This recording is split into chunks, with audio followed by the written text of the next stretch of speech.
The sun hadn't yet crested the horizon when Sarah Mitchell stepped onto her front porch, coffee mug in hand, surveying the vast expanse of Texas prairie that stretched endlessly before her modest homestead. October 1847 had brought an unusual chill to the air, and she pulled her woolen shawl tighter around her shoulders as she walked toward the well that sat 50 yards from her cabin. Before we jump back in, tell us where you're tuning in from, and if this story touches you, make sure you're subscribed, because tomorrow I've saved something extra special for you. Sarah had built this life with her own hands after her husband Thomas died of fever 2 summers prior. At 28, she possessed a stubborn independence that most frontier women couldn't afford. But Sarah wasn't most women. She'd learned to repair her own roof, mend her own fences, and shoot straight enough to keep wolves away from her small herd of cattle. The nearest neighbor lived 12 miles east, and the town of Cedar Falls was a full day's ride south. Solitude had become her companion, and she'd grown comfortable with its silence. The well had been giving her trouble lately. Thomas had dug it deep, nearly 40 feet down, to reach the underground spring that fed their land, but the wooden supports were beginning to rot. She'd been meaning to reinforce them before winter set in, but there never seemed to be enough hours in the day. As she approached the stone-lined opening, she could hear something that made her pause mid-step. It wasn't the usual sound of water echoing from the depths below. This was different, urgent, human. Sarah set down her coffee and leaned over the well's edge, peering into the darkness. The morning light barely penetrated the first few feet, leaving everything below shrouded in shadow. But the sound came again, a weak crying, definitely a child's voice, speaking words she couldn't understand, but carried a desperation that transcended language. Her heart hammered against her ribs as she called down into the well. "Hello? Is someone down there?" The crying stopped abruptly, replaced by what sounded like rapid, frightened breathing. Then a small voice spoke, the words clearly not English, but carrying the unmistakable tone of fear and pain. Sarah had lived on the frontier long enough to recognize the dialect, Comanche. The realization sent a chill through her that had nothing to do with the morning air. Relations between white settlers and the Comanche tribes in this region had been tense for years, with raids and counter-raids creating an atmosphere of mutual distrust and violence. Most settlers in these parts would have walked away from that, well, or worse. But Sarah heard only one thing in that voice, a terrified child who needed help. She ran back to her cabin and gathered everything she could think of: rope, her oil lamp, a blanket, and her medical supplies. Thomas had been injured often enough during their early years that she'd become skilled at treating wounds and illness. If this child was hurt, she'd need to be ready. The boy couldn't have been more than 8 years old. When Sarah finally managed to lower herself into the well with her lamp, she found him huddled on a narrow ledge about 15 feet down, his left leg bent at an unnatural angle. His dark eyes were wide with terror and pain, but he'd stopped crying when he saw her approaching. Blood matted his black hair, and his buckskin clothing was torn and dirty.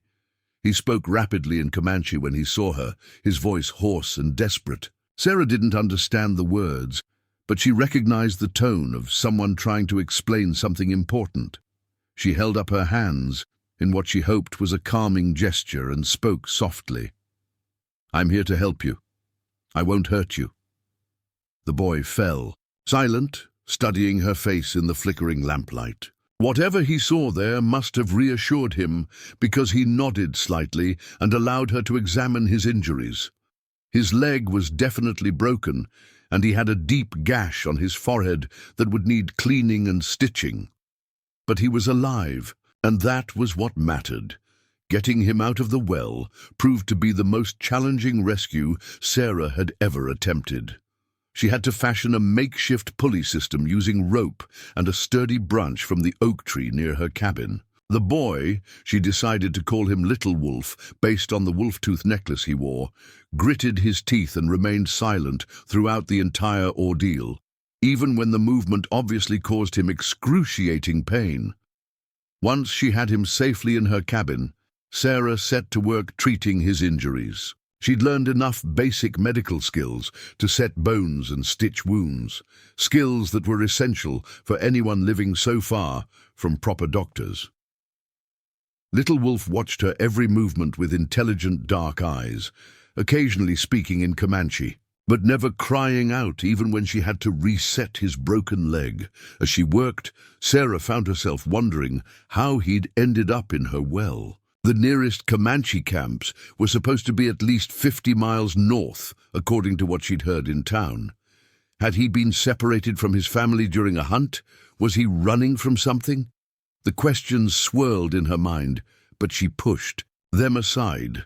Right now, all that mattered was getting him healthy. The boy had a fever by evening, and Sarah spent the night applying cool cloths to his forehead and encouraging him to drink water. She'd made a simple broth from dried beef and vegetables.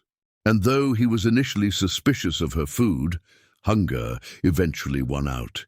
He ate carefully, watching her face as if trying to determine whether she might poison him. On the second day, Little Wolf's fever broke, and he seemed more alert. Sarah had fashioned a crutch from a piece of wood and some cloth, and she helped him practice moving around the cabin. He was a quick learner and seemed determined not to show weakness, even though she could see the pain in his eyes with every step. It was during one of these practice sessions that Sarah began to understand just how intelligent this boy was. He pointed to various objects around the cabin and spoke their names in Comanche, then listened carefully as she said the English words. Within hours, he was attempting to repeat simple English phrases, and his pronunciation was remarkably good for someone so young. "Sarah," he said carefully, pointing to her after she'd repeated her name several times. She smiled and nodded encouragingly. "Yes, Sarah, and you?" She pointed to him. He considered for a moment, then spoke a word in Comanche that sounded like Ayana, but with subtle pronunciation differences that she couldn't quite master. "Ayana," she attempted. He shook his head and repeated the word more slowly. After several tries, Sarah managed something close enough that he nodded approvingly. By the third morning, Ayana was moving around much better, though he still needed the crutch. His English vocabulary had expanded to include basic words like water, food, thank you, and hurt. More importantly, some of his initial fear seemed to have faded. He still watched her carefully, but there were moments when she caught him looking around her cabin with what appeared to be curiosity rather than suspicion. Sarah had begun to consider her options. She could try to take him to town, but she had no idea how the people of Cedar Falls would react to her harboring a Comanche child. The frontier mentality was harsh, and many settlers viewed all Indians as enemies, regardless of age or circumstances. She could try to find his family herself, but she had no idea where to even begin looking, and traveling alone into Comanche territory would be suicide for a white woman. The decision was taken out of her hands on the afternoon of the third day. Sarah was outside hanging laundry when she first noticed the dust cloud on the horizon. Living alone had made her acutely aware of any changes in her environment, and this particular cloud was moving in a deliberate pattern that suggested riders rather than wind. Lots of riders. She called for Ayana, who hobbled outside on his crutch, to see what had caught her attention. The moment he saw the approaching dust cloud, his entire demeanor changed. He began speaking rapidly in Comanche, his voice filled with excitement and what sounded like relief. Sarah didn't need a translation. To understand, his family had found him. As the riders drew closer, Sarah could make out individual figures. At least 20 Comanche warriors, their horses painted for war, their faces set in grim expressions. At their head rode a man who could only be a chief, his bearing proud and authoritative, even at a distance. Ayana was practically bouncing with excitement despite his injured leg, calling out in Comanche to the approaching riders. But Sarah felt her stomach drop as she realized the full implications of what was about to happen. She was a lone white woman who had been harboring a Comanche child for 3 days. No matter how good her intentions had been, she knew how this would look to a war party of angry warriors searching for a missing boy. The riders reached the edge of her property and stopped, forming a semicircle that effectively trapped her between them and her cabin. The chief dismounted and walked forward, his dark eyes taking in every detail of the scene before him. He was a tall man, probably in his 40s, with silver streaking his black hair and scars that spoke of many battles. When he looked at Sarah, she saw intelligence and caution, but also something that might have been gratitude. Ayana hobbled forward eagerly, speaking rapidly in Comanche and gesturing towards Sarah. The chief listened without interruption, occasionally asking what appeared to be questions. Other warriors had dismounted as well, and Sarah could feel their eyes on her, assessing, judging. When Ayana finished his explanation, a long silence fell over the group. The chief studied Sarah for what felt like an eternity, his expression unreadable. Then he spoke, his English heavily accented but clear. "You saved my son," Sarah nodded, not trusting her voice. Up close, she could see the family resemblance between the chief and Ayana, the same intelligent dark eyes, the same proud bearing even in the boy's injured state. "He tells me you fed him, healed his wounds, and treated him with kindness." The chief's voice was measured, careful. "This is not what I expected to find." "He was hurt and scared," Sarah managed to say. "I couldn't just leave him in the well." The chief nodded slowly. "Many of your people would have." It wasn't a question, and Sarah knew it was true. The frontier had made enemies of their peoples, and compassion was often seen as weakness or naivety, but she'd acted on instinct, not politics. Preparing and narrating this story took us a lot of time, so if you are enjoying it, subscribe to our channel. It means a lot to us. Now back to the story. "What happens now?" she asked. The chief looked at his son, who was still chattering excitedly in Comanche, apparently telling the other warriors about his adventures in Sarah's cabin. Then he looked back at Sarah, and she saw something shift in his expression. "Now," he said quietly, "we talk." The chief gestured for Sarah to sit on the wooden steps of her porch while he remained standing, a positioning that she recognized as both respectful and strategic. His warriors maintained their semicircle formation, but she noticed several had relaxed their grip on their weapons. Ayana had positioned himself between his father and Sarah, still favoring his injured leg, but clearly eager to continue serving as translator. "I am Chief Running Bear of the Pinatika Band," the chief began, his English deliberate and formal. "This land where you live, it has been traveled by my people for many generations. The spring that feeds your well, we have drunk from it since before the white settlers came."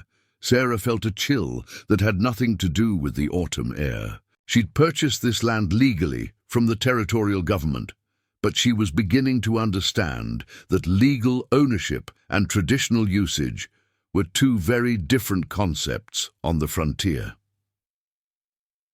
Ayana was hunting with his older brother when they encountered a group of white men 3 days ago, Running Bear continued.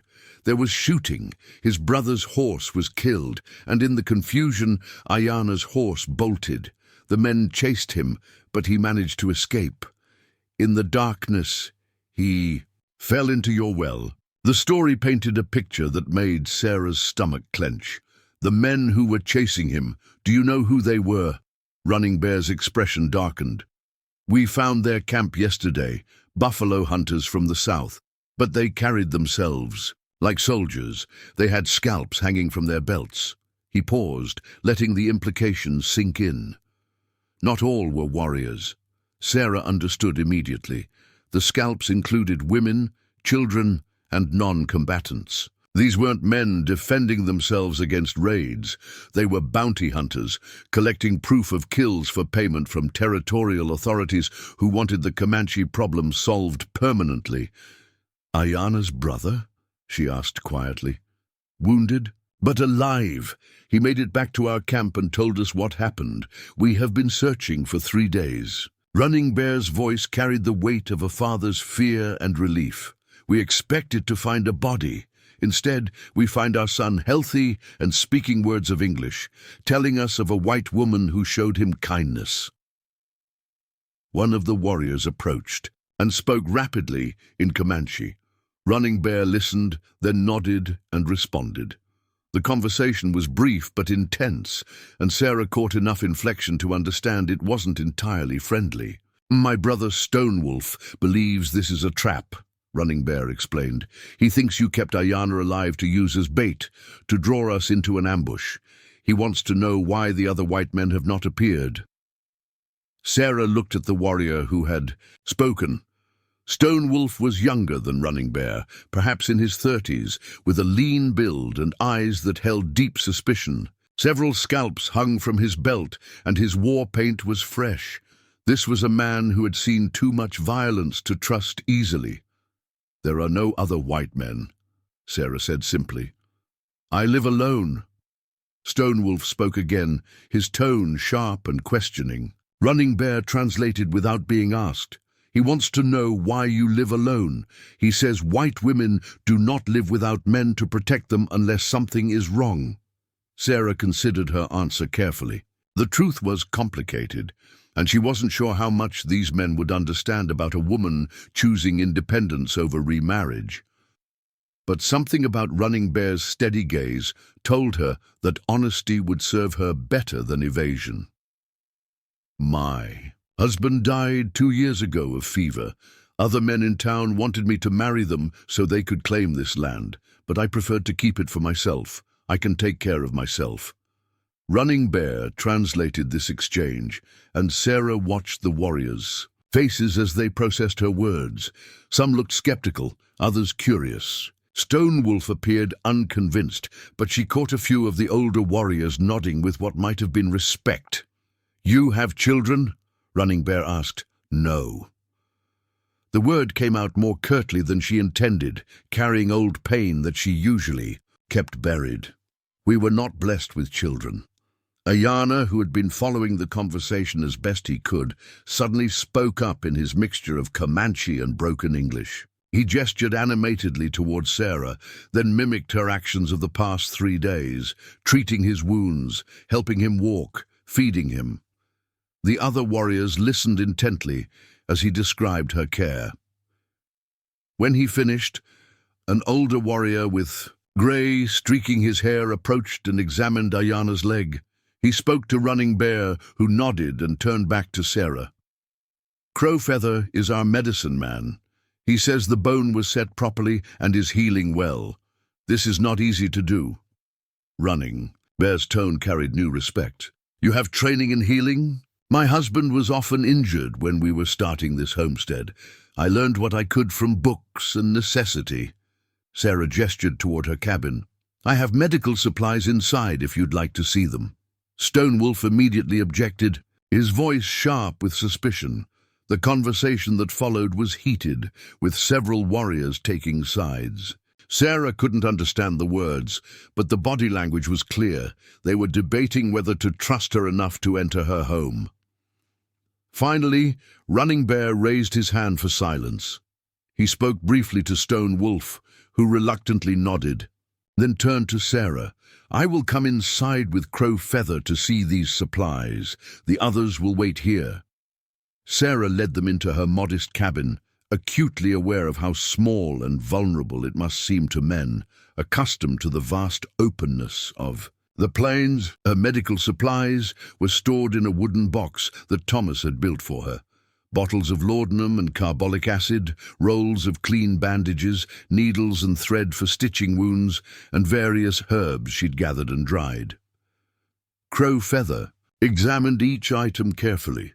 occasionally asking Running Bear to translate questions about their uses. His knowledge of traditional medicine was extensive, and Sarah found herself engaged in an unexpected technical discussion about the merits of different treatments for various ailments. "You made this medicine?" Crowfeather asked through Running Bear, holding up a bottle of willow bark extract that Sarah had prepared for treating fever and pain. "Yes, I learned that willow bark contains something that reduces fever. I make it into a tea or extract." Crowfeather nodded approvingly and said something to Running Bear that made the chief smile slightly. "He says you understand the spirit of plants, even if you learned it from books instead of from your grandmother." As they talked, Sarah became aware of a commotion outside. Voices were raised, and she could hear horses approaching rapidly. Running Bear and Crowfeather immediately moved to the windows, their relaxed demeanor vanishing in an instant. "More riders coming from the south," Running Bear said grimly. "Moving fast." Sarah looked out her front window and felt her heart sink. A group of at least 15 mounted men was approaching at a gallop, and even at a distance she could see they were heavily armed. At their head rode a man she recognized, Jake Morrison, a self-appointed militia leader from Cedar Falls who had made his hatred of Indians well known in the local saloons. "You know these men?" Running Bear asked, his hand moving instinctively to his knife. "Some of them. They're from the town south of here. The leader is Jake Morrison. He organizes groups to hunt Indians for bounty money." Running Bear's expression hardened. "The men who chased Ayana." Sarah studied the approaching riders more carefully. "I can't tell from here, but it's possible. Morrison leads different groups on different hunts."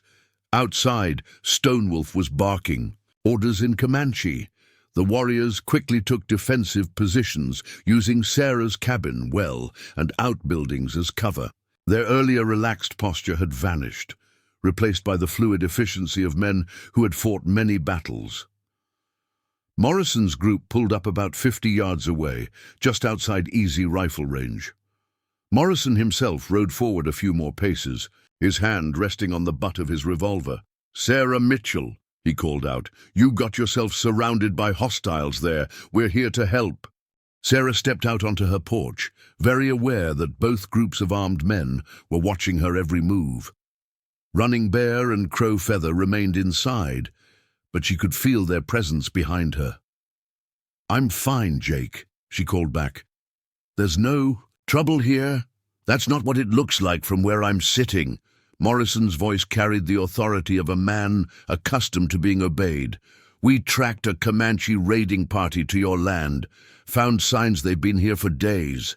They're not raiding anyone. They came to collect a child who was injured."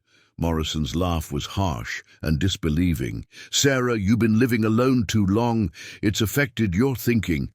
Indians don't just come calling for social visits. They're planning something, and you're either part of it or you're their prisoner." Several of Morrison's men had spread out, trying to get better positions for shooting. Sarah noticed that the Comanche warriors had done the same, and the tension in the air was becoming thick enough to cut. "I'm not anyone's prisoner, Jake. The boy fell into my well 3 days ago. I helped him, and now his family has come to take him home." "That's all this is? Boy!" Morrison's voice sharpened with interest. "You mean you've been harboring one of them? Sarah, that's aiding the enemy. That's treason against the territory." Sarah felt anger flare in her chest. "That's helping a child, something anyone with a conscience would do." "Conscience don't apply to savages," Morrison spat. "You've been living out here alone too long, Sarah. Your judgment's gone soft. Now step away from that cabin so we can handle this proper." "No." The single word hung in the air like a gunshot. Morrison's face darkened with anger and disbelief. "What did you say?" "I said no, Jake. These people haven't done anything wrong, and neither have I. You and your men need to leave my property." Morrison's hand tightened on his gun. "Sarah, you're making a big mistake. We've got territorial authority to deal with hostile Indians, and that's what we're going to do. Now get out of the way before you get hurt." Running Bear stepped out onto The porch beside Sarah moving with deliberate calm. His presence immediately shifted the entire dynamic of the confrontation. Morrison's men tensed, several raising their rifles. "My name is Running Bear," the chief said, his voice carrying clearly across the distance. "I have come to collect my son, who was injured and cared for by this woman. We have no quarrel with you." "The hell you don't," Morrison snarled. "Every one of you red devils is a quarrel with decent white folks. You've got about 10 seconds to surrender before we start shooting." Running Bear didn't move, but Sarah heard him speak quietly in Comanche. Whatever he said caused subtle shifts in the positions of his warriors. They were preparing for battle. "Jake, please," Sarah tried. "One more time." "There doesn't have to be fighting. These people just want to take their boy and leave." "There's always fighting when it comes to Indians," Morrison replied. "Only question is whether we finish it now or wait for them to come back with more warriors to burn you out. I'm trying to save your life, Sarah, whether you're smart enough to appreciate it or not." Ayana suddenly appeared in the doorway behind his father, leaning heavily on his crutch, but determined to see what was happening. The sight of the injured boy seemed to make Morrison even angrier. "Look at that," he called to his men. "She's been nursing a future warrior back to health, probably be killing white children in 10 years, thanks to her soft heart." That was apparently the final straw for Stonewolf. Sarah heard him shout something in Comanche that needed no translation. It was clearly a battle cry. The warriors began moving toward better fighting positions, and Morrison's men responded by raising their weapons. Sarah found herself standing between two groups of armed men who were seconds away from turning her homestead into a battlefield. She had to make a choice, and she had to make it now. "Stop!" she shouted, loud enough to be heard by both groups. "All of you, just stop!" She walked down from her porch and positioned herself directly in the space between the two forces, her arms spread wide. "Jake Morrison, I am ordering you off my land. This is my property, legally purchased and registered with the territorial government. You have no authority here." "Sarah, get out of the way," Morrison warned. "We're not leaving until this is settled." "Then you're going to have to shoot me first," Sarah said quietly. "Because I'm not moving." The silence that followed was deafening. Both groups of men stared at her in disbelief. A lone woman standing in no man's land, refusing to back down from either side. It was Running Bear who broke the silence, speaking in Comanche to his warriors. Sarah couldn't understand the words, but she heard the authority in his voice. Whatever he said caused his men to lower their weapons slightly. Morrison, however, was not so easily deterred. "Sarah, you're making the biggest mistake of your life. Step aside now, or we'll consider you an enemy combatant." Sarah looked him straight in the eye. "Then that's what you'll have to do, Jake. But I won't be party to murder on my own land." The standoff stretched on, tension crackling in the air like lightning before a storm. Sarah could feel the weight of history pressing down on her shoulders, the weight of all the hatred and violence that had brought these two groups of men to the brink of battle in her front yard. Something had to give. The question was what, and who would make the first move? The tension stretched like a bowstring, ready to snap when the sound of approaching hoofbeats echoed from the east. All eyes turned toward the new dust cloud rising on the horizon, and Sarah felt her heart sink as she realized the situation was about to become even more complicated. Morrison grinned with savage satisfaction. "That'll be Captain Henderson and his cavalry unit from Fort Davis. Sent word to them yesterday when we picked up the Indian trail. Looks like your red friends are about to face some real firepower." But as the riders drew closer, Sarah could see this wasn't a military unit. The approaching group wore civilian clothes and rode in the loose formation of traders or travelers, not soldiers. At their head rode a tall man with silver-streaked hair and a weathered face that spoke of decades on the frontier. Running Bear spoke sharply to his warriors in Comanche, and Sarah caught the tension in his voice. These weren't reinforcements for Morrison, but they weren't necessarily allies either. In a situation this volatile, any new players could tip the balance toward bloodshed. The newcomers reined in their horses about 30 yards away, close enough to assess the situation but far enough to avoid being drawn into immediate conflict. Their leader dismounted and walked forward with the confident stride of a man accustomed to command. "Well now," he said, his voice carrying a slight Irish accent, "this is quite the gathering we've stumbled upon. Thomas McBride's name, and I'm wondering if someone might explain why we've got two armed camps facing off in what appears to be a lady's front yard." Morrison's expression soured at this interruption to his planned assault. "This is official territorial business, McBride. These are hostile Comanche, and we're here to deal with them according to law." McBride's weathered face creased into what might have been amusement. "Hostile, you say? Funny thing about that, I've been trading with Running Bear's band for nigh on 15 years, and I've never known him to break his word or attack without provocation." He looked directly at the chief. "Running Bear, what brings you so far south of your usual territory?"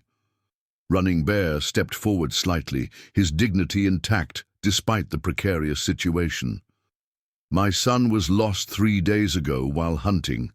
This woman found him injured and cared for him. We came to bring him home." "Ah," McBride nodded as if this explained everything. "And you, Morrison, decided this was cause for a shooting war?" "They're Indians," Morrison snarled. "They don't belong on white land, and she's been harboring one of their spawn. That makes her a traitor to her own kind." McBride's expression hardened. "Her own kind? Son, I've known Sarah Mitchell since before her husband died, and if you're questioning her character or her loyalty, you're talking to the wrong Irishman about it." Sarah felt a wave of relief at hearing a friendly voice, but she also recognized that McBride's presence, while welcome, might not be enough to prevent violence. Morrison had 15 armed men, and his blood was up. He wasn't going to back down easily. "Besides," McBride continued, turning his attention back to Morrison, "I've got papers here from Territorial Governor Henderson authorizing me to negotiate trading agreements with peaceful Indian bands. Running Bear's people have been designated as non-hostile, which means any attack on them would be a violation of territorial law." Morrison's face turned an ugly shade of red. "That's horse dung, McBride, and you know it. There ain't no such thing as peaceful Indians. They're all savages, and the only good one is a dead one. Is that so?" McBride reached into his saddlebags and pulled out a leather portfolio. "Well then, perhaps you'd like to explain that opinion to Governor Henderson personally. I've got his signed authorization right here, along with a letter of safe passage. For Chief Running Bear and his people, the papers might have been genuine, or they might have been an elaborate bluff." Sarah couldn't tell from where she stood, but Morrison's hesitation suggested he wasn't certain either. In territorial politics, challenging the wrong authority could end a man's career, or worse. While Morrison studied the documents, Stonewolf moved closer to his brother and spoke urgently in Comanche. Sarah couldn't understand the words, but the warrior's body language suggested he was advocating for immediate action. Running Bear listened, then shook his head firmly and replied in a tone that brooked no argument. Iana, still leaning on his crutch in the cabin doorway, suddenly called out in English, his young voice cutting through the tension. "Father, the white medicine woman saved my life. She could have left me in the dark place to die, but she didn't. Stonewolf is wrong about her." The boy's words seemed to resonate with several of the Comanche warriors, who began speaking among themselves. In low tones, Sarah realized that Ayana's opinion carried weight. He was the only one present who had actually experienced her care and could testify to her character. McBride handed the papers back to Morrison with a gesture that suggested the matter was settled. Now then, it seems to me we've got a simple situation here. The boy's been returned to his family. No harm done to anyone, and everyone can go their separate ways. Unless, of course, someone's looking to start an Indian war over a misunderstanding. This ain't no misunderstanding, Morrison growled, but some of the fire had gone out of his voice. She harbored an enemy combatant. That's aiding and abetting, and it's against territorial law. Enemy combatant? McBride's eyebrows rose. Morrison, the boy couldn't be more than 8 years old, and from what I can see, he's got a broken leg. What kind of threat does that pose to the territorial security? Sarah decided it was time to speak up. Jake, you keep talking about territorial law, but you haven't shown me any warrant or legal authority for being on my land. This is my property, and I'm ordering you to leave. Morrison's hand moved toward his gun again. Lady, you're in no position to be giving orders to anyone. You've made your choice, and now you get to live with the consequences. The consequences of helping an injured child? Sarah's voice carried an edge of steel that surprised even her. The consequences of showing basic human decency? If that's what passes for criminal behavior in your world, Jake Morrison, then I'll wear that badge with pride. One of Morrison's men, a young cowboy who couldn't have been more than 20, lowered his rifle slightly. Mr. Morrison, maybe we should listen to what Mr. McBride's saying. If the governor really has given them safe passage. Shut up, Collins, Morrison snapped. I give the orders here. But Sarah could see that doubt was beginning to creep into the ranks of Morrison's men. Several were glancing uneasily at McBride's papers, and the presence of witnesses who weren't. Part of their group was clearly making them uncomfortable. Running Bear seemed to sense the shift in momentum. He spoke to his son in Comanche, and Ayana responded by hobbling over to stand beside Sarah. The gesture was small but significant. The boy was publicly choosing to trust her, even in the face of potential violence. Mr. Morrison, running. Bear said formally, my son tells me you and your men are the same ones who attacked him and his brother 3 days ago. You shot at children who were hunting rabbits, not making war. Morrison's face flushed darker. Any Indian with a weapon is making war, as far as I'm concerned. They had hunting bows, Running Bear replied calmly. For small game, not weapons for fighting men. McBride whistled low. Morrison, please tell me you didn't attack a couple of boys out hunting. Please tell me that's not what this is really about. I don't have to explain my actions to you, McBride. We're here on official business. Official business. McBride's voice carried a dangerous edge now.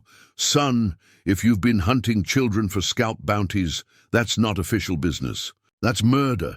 And it's going to bring down a world of trouble on everyone involved. The young cowboy, Collins, took a step back from his companions. Mr. Morrison, you told us we were chasing a war party that had attacked settlers. You didn't say nothing about hunting boys. Collins, I warned you to keep your mouth shut, Morrison snarled, but more of his men were beginning to look uncertain. Sarah realized this might be her chance to end the standoff without bloodshed. Jake, you made a mistake. I understand that. Tensions are high on the frontier, and sometimes good men make bad decisions when they're trying to protect their communities. But this doesn't have to end in violence. Don't you dare patronize me, Sarah Mitchell, Morrison spat. I've been protecting this territory while you've been playing house with savages. I've been living my life according to my conscience, Sarah replied firmly. And my conscience tells me that helping an injured child was the right thing to do, regardless of his race or the politics involved. Stonewolf suddenly stepped forward and spoke directly to Morrison in broken but understandable English. You want fight? We fight. But we know this land better than you. We know where you live, where your families sleep. You start war here, war does not end here. The threat was delivered calmly, almost conversationally, but its impact was immediate. Several of Morrison's men exchanged worried glances. They'd signed up to hunt Indians for bounty money, not to trigger a war that would endanger their own families. McBride seized the moment. "Gentlemen, I think we've heard enough threats for one day. Morrison, you've got your answer. The boy's going home with his family, and there's no crime been committed here. I suggest you and your men ride back to Cedar Falls and find something more productive to do with your time." "This isn't over," Morrison said, but Sarah could hear the defeat in his voice. The combination of official papers, witness testimony, and the growing unease among his own men had undermined his position. "Sarah, you've made enemies today. Don't expect any help from decent folks when the consequences catch up with you." "I'll take my chances," Sarah replied. Morrison glared at her for a long moment, then turned to his men. "Mount up. We're leaving."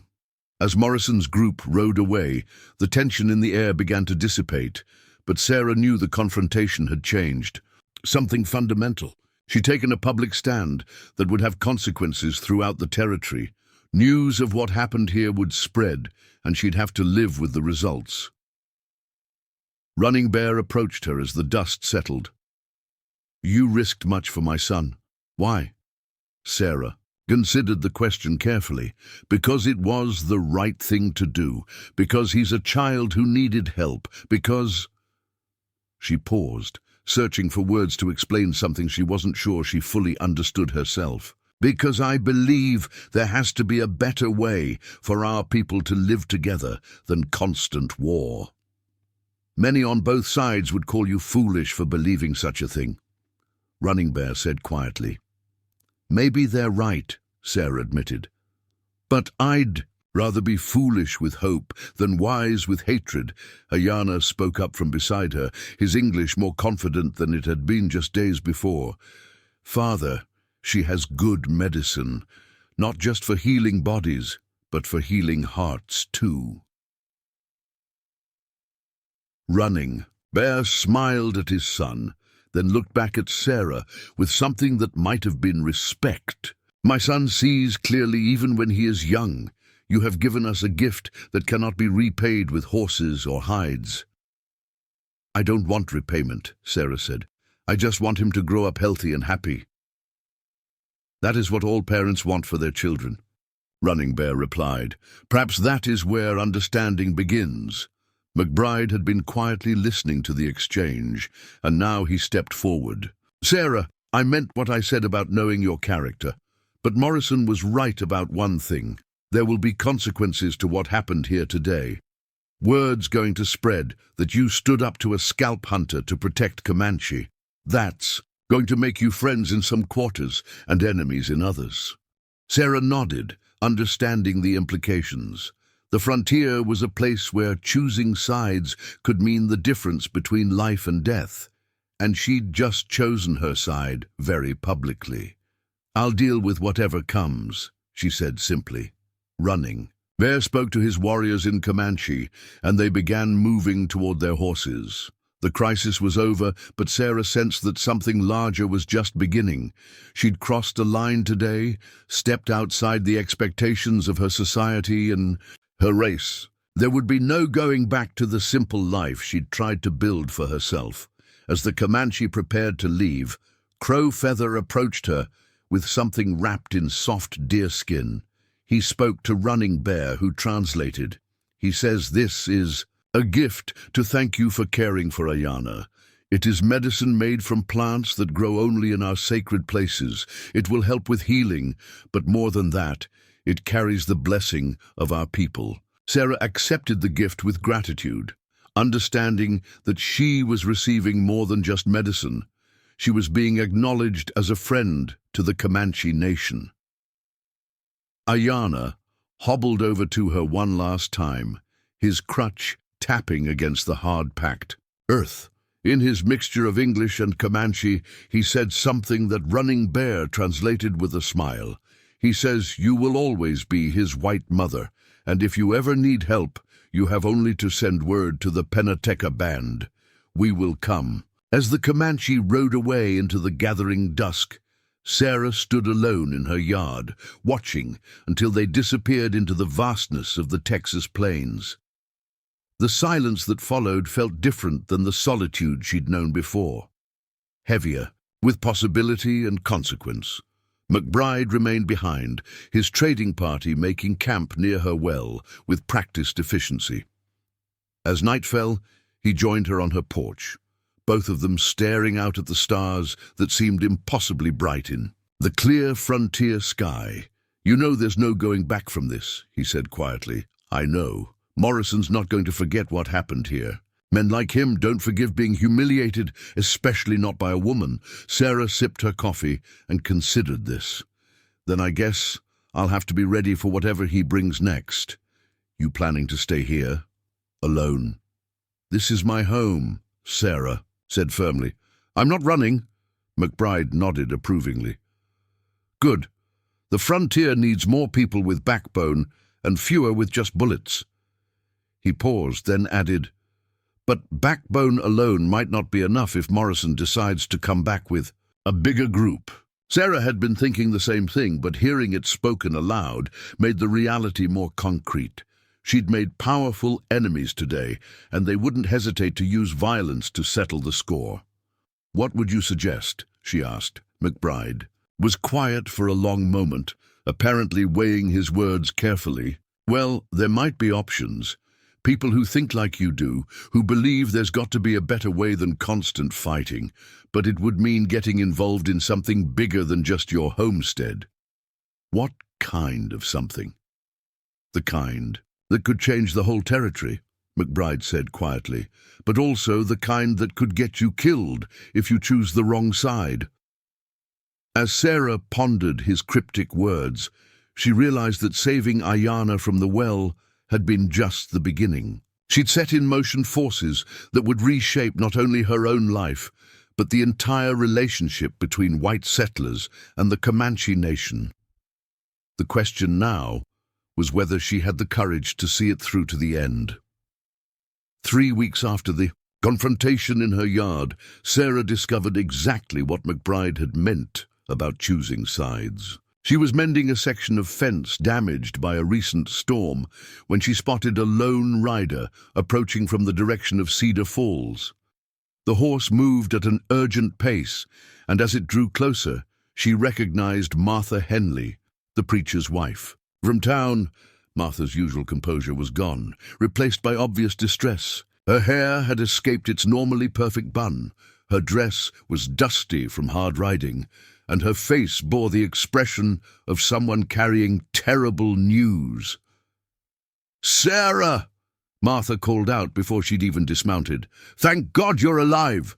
We heard rumors in town that Morrison's men had—" She trailed off, apparently unwilling to voice her fears. Sarah set down her hammer and walked over to help Martha from her horse. "I'm fine, Martha. What's got you so worked up? Morrison came back to town 3 days ago, claiming you'd been taken captive by a Comanche war party. He said he tried to rescue you but was driven off by superior numbers." Martha's words tumbled. "Out in a rush. He's been organizing a bigger expedition, claiming it's his Christian duty to save you from a fate worse than death." Sarah felt ice form in her stomach.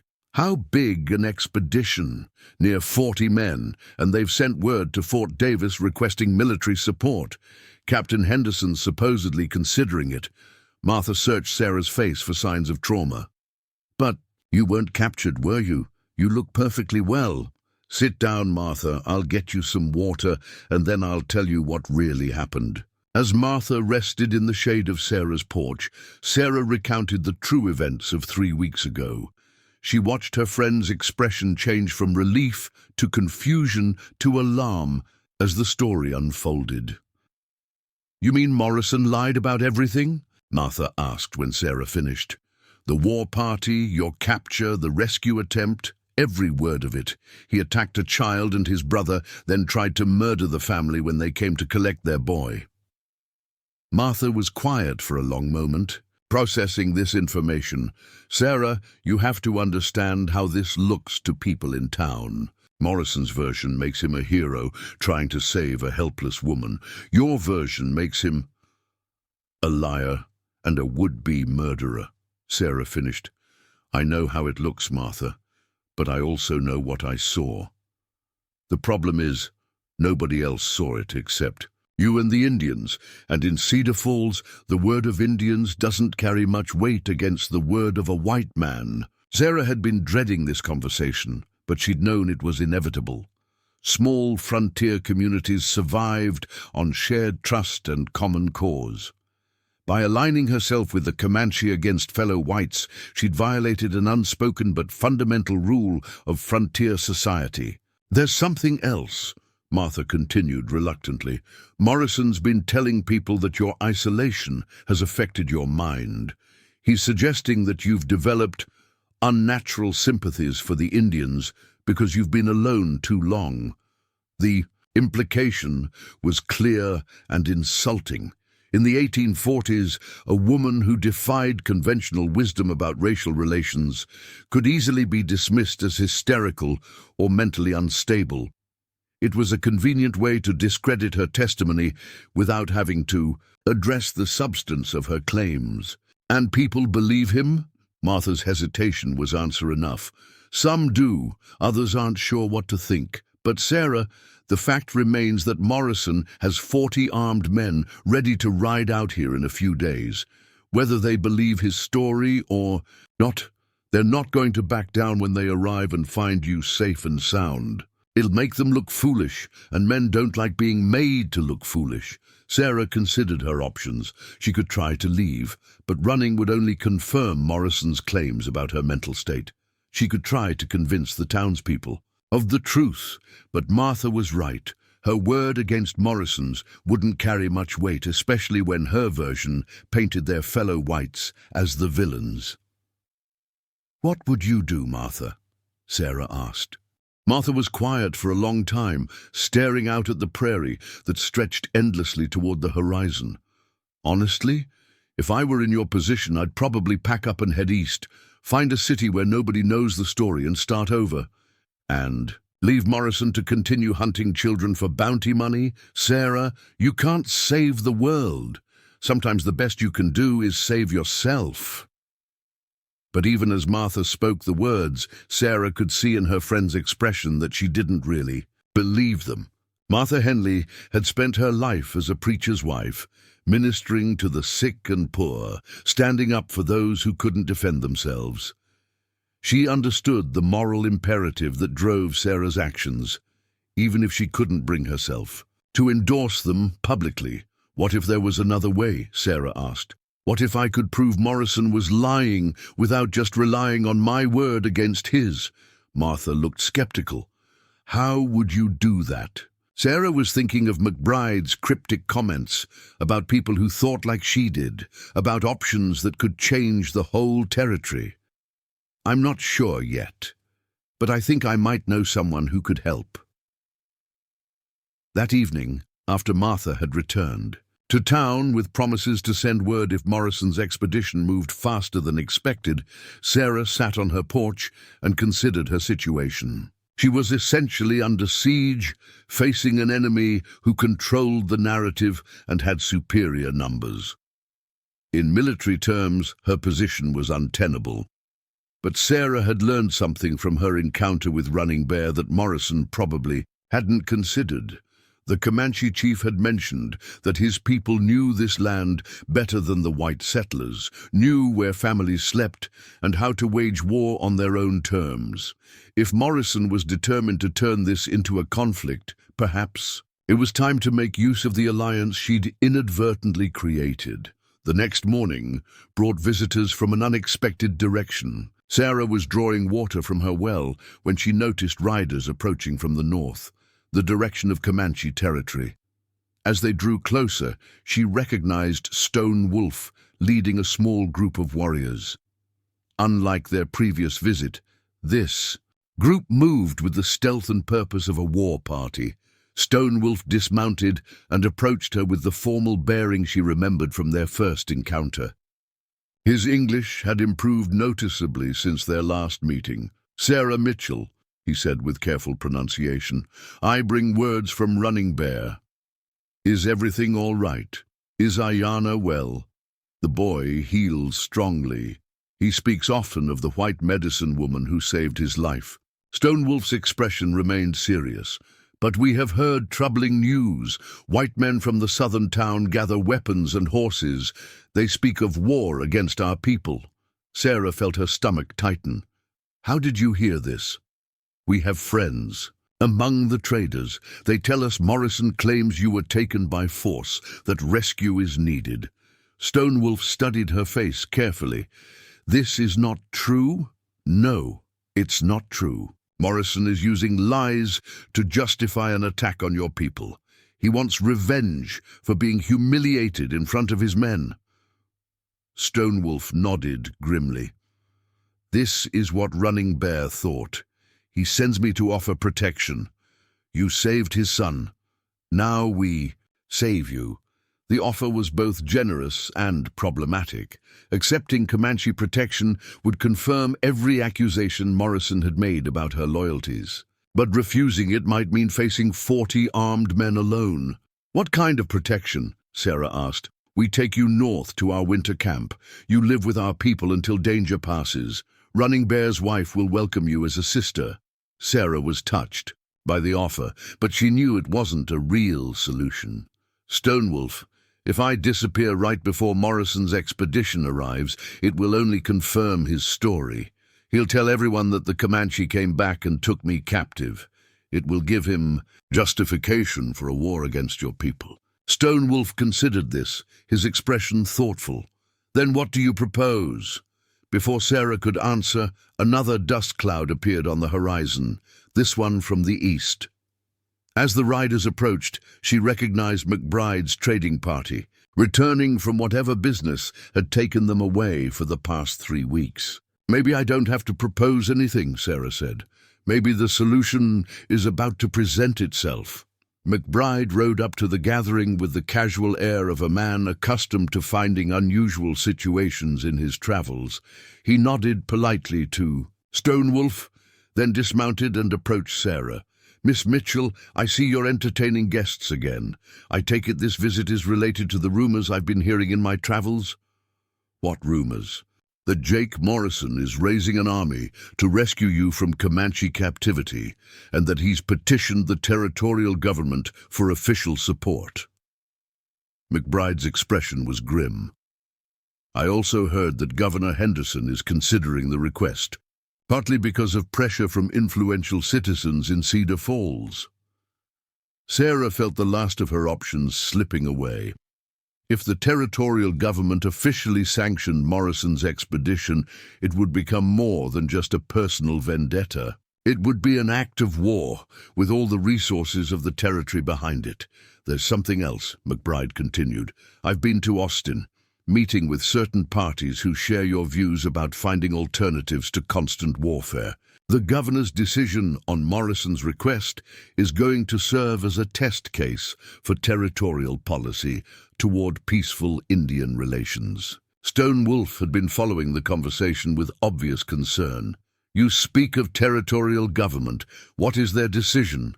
McBride looked between Sarah and Stonewolf, apparently weighing how much to reveal. That depends on what happens in the next few days. If Morrison's expedition proceeds and finds evidence supporting his claims about Comanche aggression, the governor will likely authorize expanded military action against all Comanche bands, peaceful or not. And if the expedition finds no such evidence, then Morrison loses credibility and the territorial government might be more open to alternative approaches. McBride paused significantly, but only if the right evidence is presented in the right way by the right people. Sarah began to understand what McBride was suggesting. You want to use Morrison's expedition as an opportunity to expose his lies publicly. More than that, I want to use it as a demonstration that peaceful coexistence is possible between whites and Indians, but it would require careful planning and considerable courage from everyone involved. Stonewolf stepped forward. What do you propose? McBride looked around at the assembled group. Sarah, Stonewolf, his own trading party, and the vast Texas prairie stretching in all directions. I propose we give Morrison exactly what he's looking for, a dramatic rescue mission. But instead of the war he wants, we give him a demonstration of peace.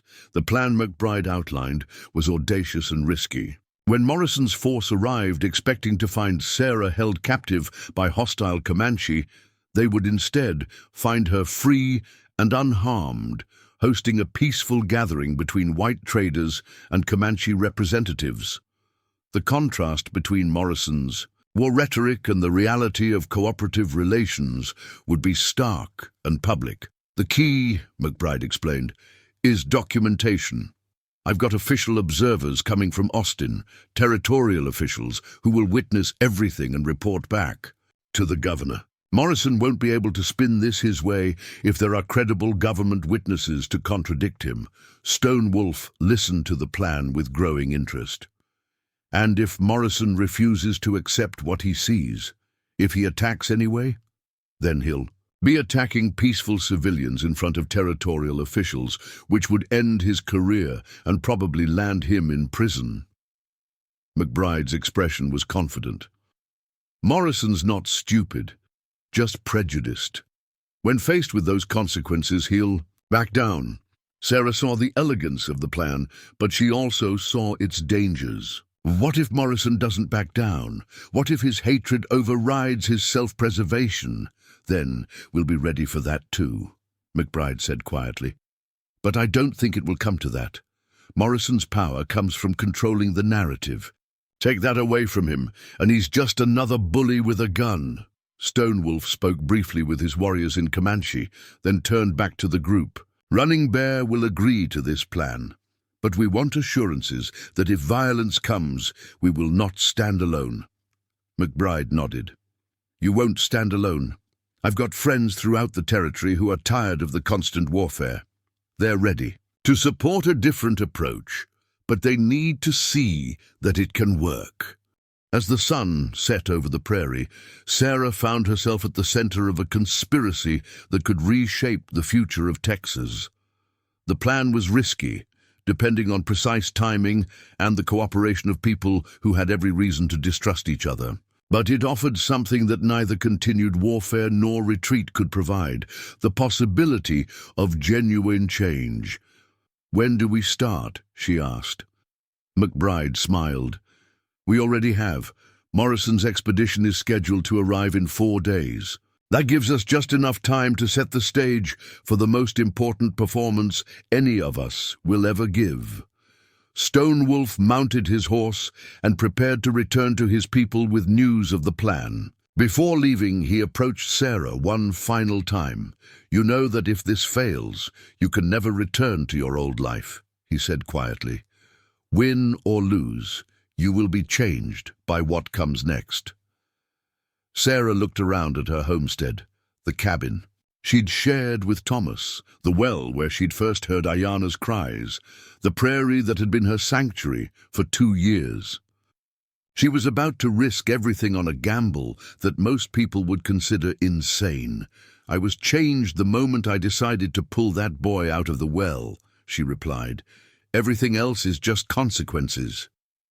As Stone Wolf and his warriors disappeared into the gathering darkness, Sarah realized that the quiet life she'd tried to build for herself was officially over. In 4 days, she would either help create a new model for peace on the frontier, or she would become a casualty in a war that had been brewing since the first white settlers crossed the Mississippi. Either way, there was no going back.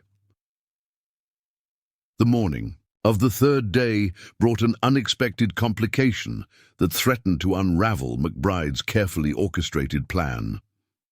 Sarah was preparing breakfast when she heard the distinctive sound of a military bugle echoing across the prairie. Through her window, she could see a column of blue-uniformed cavalry approaching from the southeast, at least 30 soldiers riding in precise formation. McBride emerged from his tent near the trading camp, his face grim as he studied the approaching force through his spyglass. That's Captain Henderson from Fort Davis. He's early, and he's not supposed to be here at all. Sarah felt her carefully maintained composure begin to crack. What does this mean for the plan? It means Morrison has more influence than I thought, McBride replied. Henderson wouldn't ride out here without direct orders from his superiors. Someone with real authority has decided to take Morrison's claims seriously. The territorial officials McBride had promised weren't due to arrive until tomorrow, which meant the military would be operating without civilian oversight. Sarah had seen enough frontier justice to know that soldiers faced with what appeared to be an Indian uprising rarely bothered with nuanced investigation. Stone Wolf and his warriors had withdrawn to concealed positions in the hills north of Sarah's homestead as planned, but their presence would be discovered the moment Henderson's scouts began a thorough reconnaissance. The delicate balance McBride had constructed was about to collapse before the main performance even began. Captain Henderson proved to be a lean, weathered man in his 40s with the bearing of someone who had seen considerable combat on the frontier. He dismounted 50 yards from Sarah's cabin and approached with his hand resting casually on his sidearm, a gesture that managed to be both respectful and threatening. "Ma'am," he said, touching the brim of his hat. "Captain William Henderson, United States Cavalry. I understand you've had some difficulties with hostile Indians in the area." Sarah chose her words carefully, knowing that everything she said would be analyzed for signs of coercion or mental instability. "I haven't had any difficulties, Captain. I've been going about my normal business without incident." Henderson's eyes narrowed slightly. "That's not the report I received from Jake Morrison. He indicated you'd been taken captive by a Comanche war party and were being held against your will." "As you can see, I'm free to speak for myself," Sarah replied. "Mr. Morrison was mistaken." "Mistaken about what exactly?" Henderson's tone carried the authority of someone accustomed to getting straight answers from civilians. Before Sarah could respond, McBride stepped forward with the confident stride of a man who knew how to deal with military officers. "Captain Henderson, Thomas McBride, Territorial Trading Commissioner. I believe there may be some confusion about the situation here." Henderson turned his attention to McBride, and Sarah could see him reassessing the dynamic. The presence of an official territorial representative complicated the simple rescue narrative Morrison had constructed. "Commissioner McBride, I wasn't aware of any territorial involvement in this matter." "Official territorial business, Captain. I'm here investigating reports of unauthorized military action against peaceful Indian bands." McBride's voice carried just enough authority to make Henderson hesitate. "I assume your presence here is related to the same matter." Henderson's expression grew guarded. Military officers learned early to be cautious when civilian authorities started asking pointed questions about their operations. "I received orders to investigate reports of Indian hostilities in this area and to provide assistance to any endangered civilians." "And what have you found?" McBride asked. Henderson looked around at the scene before him. Sarah standing calmly beside her cabin, McBride's trading party going about their normal business, no signs of violence or coercion anywhere in sight. "I'm beginning to wonder if my intelligence was accurate." This was the opening Sarah had been hoping for. "Captain, I believe you've been given false information. 3 weeks ago, Jake Morrison and his men attempted to attack a Comanche family who came to collect their injured son. When I refused to allow violence on my property, Morrison retreated. Now he's apparently spreading lies to justify a return visit." Henderson studied her face carefully, looking for signs of the mental instability Morrison had undoubtedly described. "You're saying Morrison fabricated the entire incident?" "I'm saying Morrison attacked children and then tried to cover it up by claiming he was defending me from hostile Indians."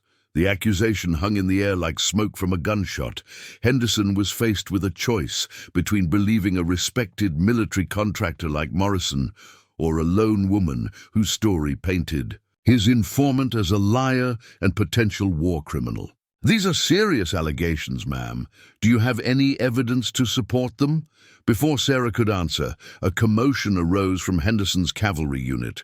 One of his scouts had returned from a patrol of the surrounding area, and he was reporting something urgent to the sergeant. Henderson excused himself and walked over to receive the report. Sarah couldn't hear the conversation, but she could see Henderson's expression growing more serious as he listened. When he returned, his demeanor had shifted from cautious investigation to military alertness. "Ma'am, my scout reports signs of a significant Indian presence in the hills north of here. Fresh tracks, at least 15 to 20 warriors positioned in what appears to be a defensive formation." Henderson's hand moved closer to his weapon. "Now I'm wondering if Morrison's intelligence was more accurate than your denials suggest." Sarah felt the careful structure of McBride's plan beginning to collapse. The presence of Stonewolf's warriors, which was supposed to demonstrate peaceful cooperation, was instead being interpreted as evidence of hostile intent. "Captain," McBride interjected, "those warriors are here at my invitation. They're part of official territorial negotiations for a trading agreement." Henderson's skepticism was evident. "Commissioner, with all due respect, conducting negotiations with hostile Indians without military escort is not standard territorial procedure. The Comanche bands involved have been designated as peaceful under territorial policy," McBride replied smoothly. "Chief Running Bear's people have maintained non-aggression agreements for over 2 years. Then why are they positioned defensively in the hills rather than openly in your camp?" It was a fair question, and one that exposed the weakness in their plan. The Comanche had taken defensive positions because they expected trouble from Morrison's force, but to Henderson it looked like preparation for an ambush. Sarah realized that someone needed to take control of the narrative before the situation deteriorated beyond repair. "Captain Henderson, would you be willing to meet with Chief Running Bear directly? You could ask him yourself about his intentions." Henderson considered this proposal carefully. Meeting with Indian leaders was within his authority as a military commander, and it would give him first-hand intelligence about their capabilities and intentions. "Under what circumstances?" "A formal parley under flag of truce," McBride suggested. "With your soldiers and his warriors both present as witnesses, complete transparency from all parties." The suggestion had merit from Henderson's perspective. A formal parley would allow him to assess the Comanche force while maintaining military protocol. If the Indians proved hostile, he'd be in position to respond appropriately. If they proved peaceful, he could report that back to his superiors and avoid unnecessary conflict. "Very well," Henderson decided. "I'll give Chief Running Bear 1 hour to present himself for parley. If he refuses or attempts deception, I'll consider his band hostile and act accordingly." McBride nodded agreement, though Sarah could see the concern in his eyes. They were improvising now, departing from the carefully planned scenario they'd prepared. Stonewolf and his warriors were expecting Morrison's civilian force, not a military confrontation with territorial implications. As Henderson's messenger rode north to arrange the parley, Sarah found herself contemplating how quickly their situation had deteriorated. What was supposed to be a demonstration of peaceful coexistence was turning into a potential military incident that could trigger the very war they were trying to prevent. "McBride," she said quietly, "what happens if this goes wrong?" "Then we hope Running Bear is as wise as I think he is," McBride replied, "and we pray that Henderson is more interested in truth than in confirming his prejudices." The next hour passed with agonizing slowness. Henderson's soldiers took up positions that provided clear fields of fire while maintaining the appearance of peaceful intent. McBride's trading party continued their normal activities, but Sarah could see the tension in their movements. Everyone understood that they were balanced on the edge of violence. When Running Bear finally appeared, he did so with the dramatic flair that Sarah was beginning to recognize as characteristic of important Comanche occasions. He rode alone down from the hills, wearing full ceremonial dress and carrying a lance decorated with eagle feathers and painted symbols. Behind him, at respectful distance, rode Stonewolf and a dozen other warriors in similar regalia. The visual impact was immediate and powerful. These were not raiders or renegades, but representatives of a structured, dignified society coming to conduct formal business. Henderson's soldiers shifted uncomfortably, perhaps recognizing that their expectations of savage hostility didn't match the reality before them. Running Bear approached within conversation distance, then dismounted, and walked forward with the measured pace of a diplomat. When he spoke, his English was clear and formal. "I am Running Bear of the Penatica Comanche. I come in peace to speak with the soldier chief." Henderson stepped forward, his military bearing matching Running Bear's ceremonial dignity. "I am Captain Henderson, United States Cavalry. I'm here to investigate reports of hostile activities in this area." "There have been no hostile activities by my people," Running Bear replied calmly. "We came to this place to honor the woman who saved my son's life. We came to discuss peaceful trade with the white traders. We came in friends." "Then why were your warriors positioned defensively in the hills?" Running Bear's expression didn't change, but Sarah caught a slight shift in his posture that suggested careful consideration of his response. "Because we were told that armed white men were coming who wished us harm.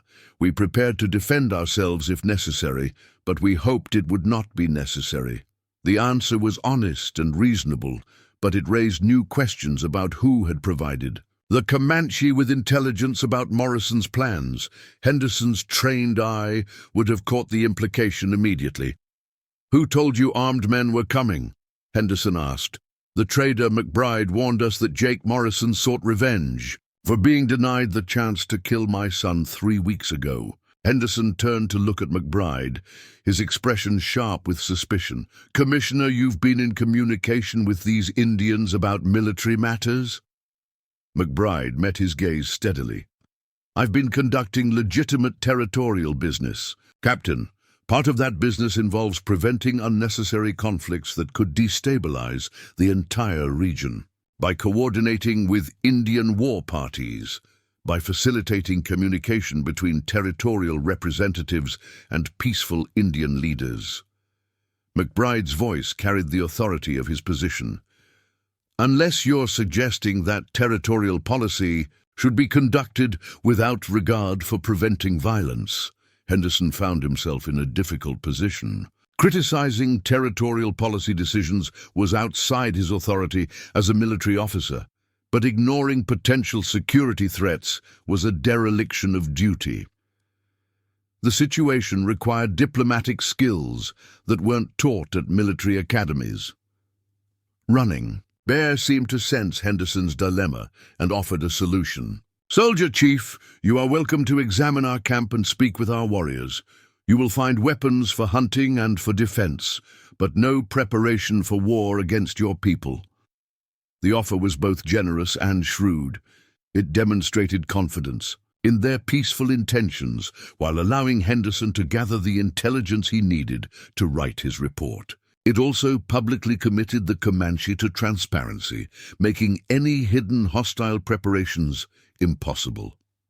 Henderson considered the proposal for a long moment, weighing military protocol against diplomatic opportunity. Finally, he nodded. "I accept your invitation, Chief Running Bear. A joint inspection of both camps would be appropriate."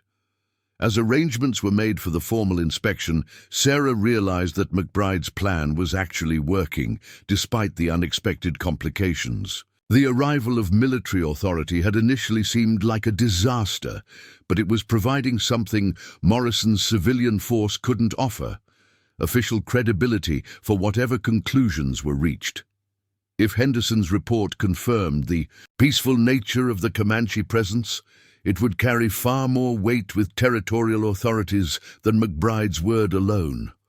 Morrison's credibility would be permanently damaged, and the precedent for peaceful resolution of conflicts would be established at the highest levels, But the success of the plan now depended entirely on the next few hours. Henderson would be looking for any sign of deception or hostile intent, and the Comanche would be under scrutiny that could reveal any preparation for violence. One misinterpreted gesture or suspicious discovery could still trigger the very conflict they were all trying to avoid. As the strange procession formed, cavalry officers, Comanche warriors, territorial officials, and civilian traders all moving together toward the hills, Sarah reflected on how far she'd traveled from the simple act of pulling a child from a well. That moment of compassion had set in motion events that were now reshaping the political landscape of the entire territory. The question remained whether that reshaping would lead toward peace or toward war. The answer would be determined by what Henderson found in the Comanche camp, and by how both sides chose to interpret whatever they discovered there. Walking between worlds that had been at war for decades, Sarah Mitchell found herself hoping that the courage it had taken to save one child might be enough to save them all. The Comanche camp, nestled in a natural depression between two hills, was unlike anything Captain Henderson had expected to find.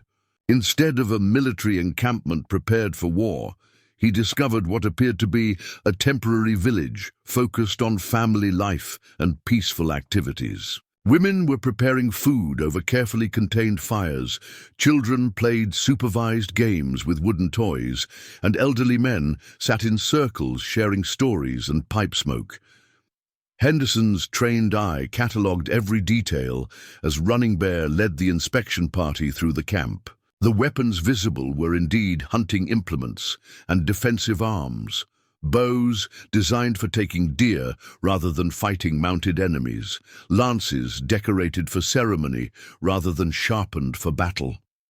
The horses showed signs of long travel, but no evidence of recent hard riding that would indicate raiding activity. Most telling was the presence of the elderly and very young. War parties didn't travel with grandmothers and toddlers.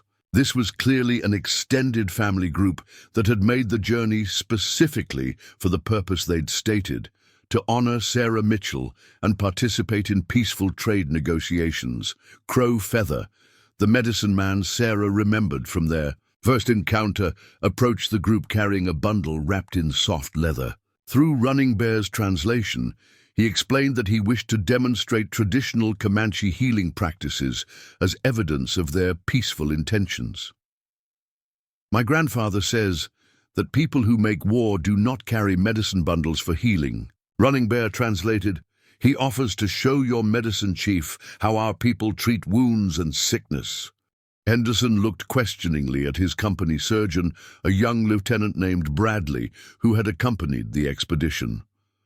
Bradley stepped forward with obvious curiosity, and for the next 20 minutes, Sarah watched a fascinating exchange between two very different medical traditions.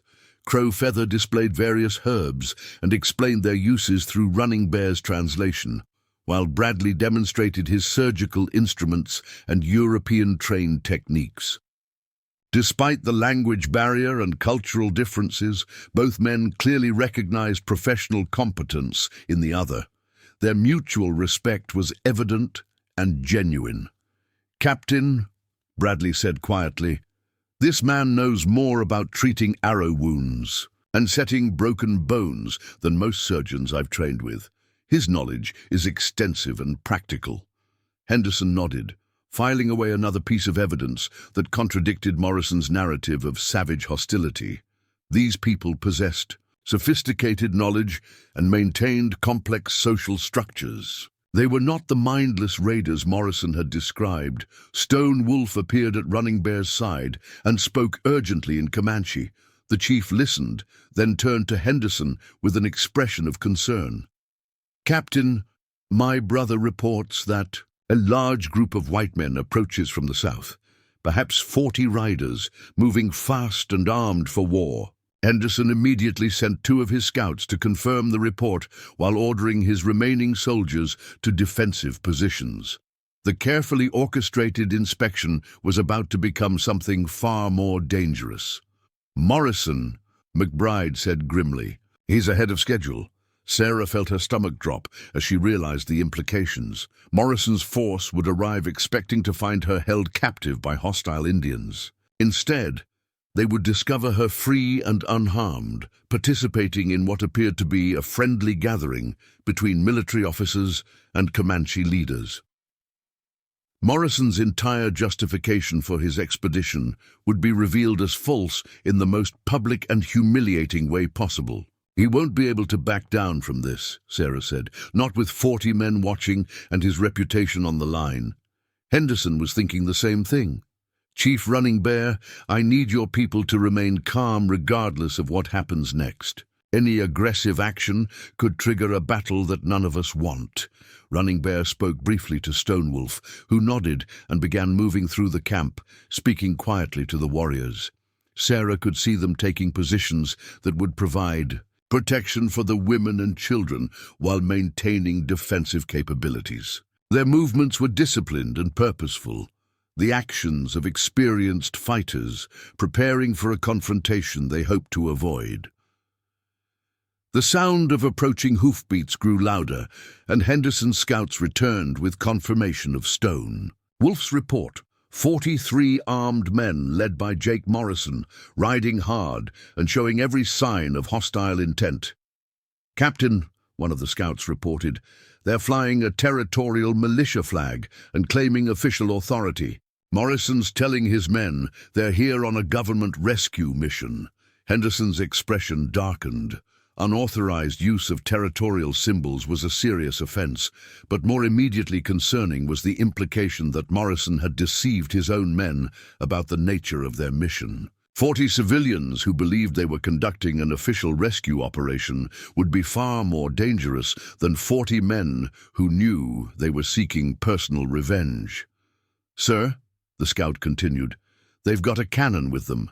Small field piece, but enough to cause serious damage. The presence of artillery changed everything." Morrison wasn't just planning to intimidate or threaten. He was prepared for siege warfare. The cannon could destroy Sarah's cabin from a safe distance and force the Comanche into open ground where they could be slaughtered by superior firepower. Running, Bear absorbed this intelligence with the calm of a leader who had faced death many times before. "Captain Henderson, my people will not start this fight, but we will not allow ourselves to be murdered without defending our families." Henderson found himself in an impossible position. Military protocol required him to prevent conflict between civilians and Indians, but he had no authority to order Morrison's militia to stand down. If shooting started, his 30 soldiers would be caught between two forces, totaling over 60 armed men, with civilian casualties inevitable on all sides. McBride approached Henderson with an expression of grim determination. "Captain, I'm invoking my authority as territorial commissioner to place this situation under civilian jurisdiction. Morrison's actions constitute a threat to official territorial negotiations, which makes this a political matter rather than a military one. It was a legal maneuver that might or might not hold up under scrutiny, but it gave Henderson options he hadn't had before. If the situation was officially a civilian matter, he could position his forces as neutral peacekeepers rather than being forced to choose sides. "Commissioner, I'll respect your authority in this matter," Henderson replied carefully, "but I reserve the right to protect civilians and prevent massacre if negotiations fail."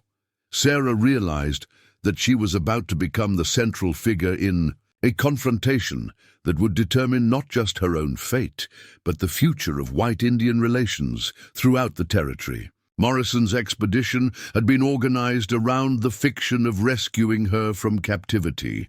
Her visible freedom and obvious cooperation with the Comanche would destroy that narrative completely.